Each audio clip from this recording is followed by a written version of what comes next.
Today's 16-bit superhero game is a 1995 Super Nintendo title that I played called Captain Commando, and this is based on a bunch of characters that Capcom actually created themselves, even though they had worked with the Marvel Universe and had created lots of cool beat-em-ups in the past, and their own beat-em-ups as well.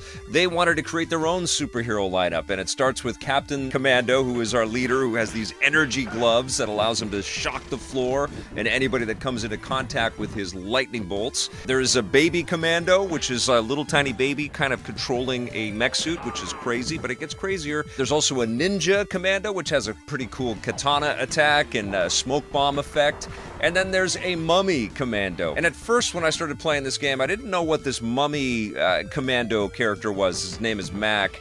I thought he was sort of like a half-naked prisoner who had escaped or something like that. He just looked really skinny and stuff. It wasn't until I went back to the front end and selected the Mummy Commando that I understood that it was a mummy. And he's got a couple of blades and a spinning, whirling attack.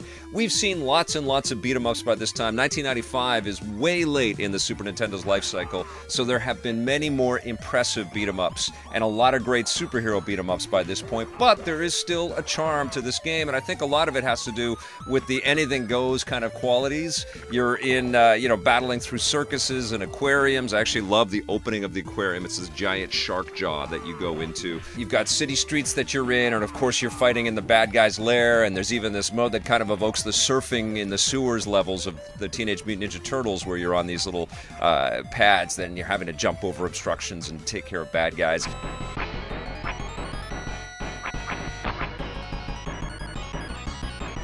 And the bad guys come in all shapes and sizes as well. You've got, of course, your street punks, and you've got your, partially clothed female crazy warriors that are coming at you. You've got giant hulking monsters and stuff that will take swipes at you. And the bosses, are bigger variations of these, but they're wacky. You never quite know what you're going to get. It actually plays all right. I mean, this is the company that brought us Final Fight, so it has the beat-em-up DNA in its makeup. There was a pull to keep going on, for sure. I'm not really taken with the Captain Commando characters, but I certainly didn't have a bad time playing with this, and I laughed a few times out loud as well. I think it's a charming beat-em-up that's kind of obscure and kind of worth picking up, especially if you're like me and you've been collecting the 60-bit superhero stuff. And interestingly, the arcade version of this game, which came out in 1991, is included in the Capcom beat-em-up bundle, which came out for all the platforms. I've got it on the Switch, and that's pretty cool. They're all arcade beat-em-ups, and they made a ton of them. And this one, sits comfortably in that crowd. It's certainly not the one that I think most people remember as one of Capcom's shining moments in beat-em-ups.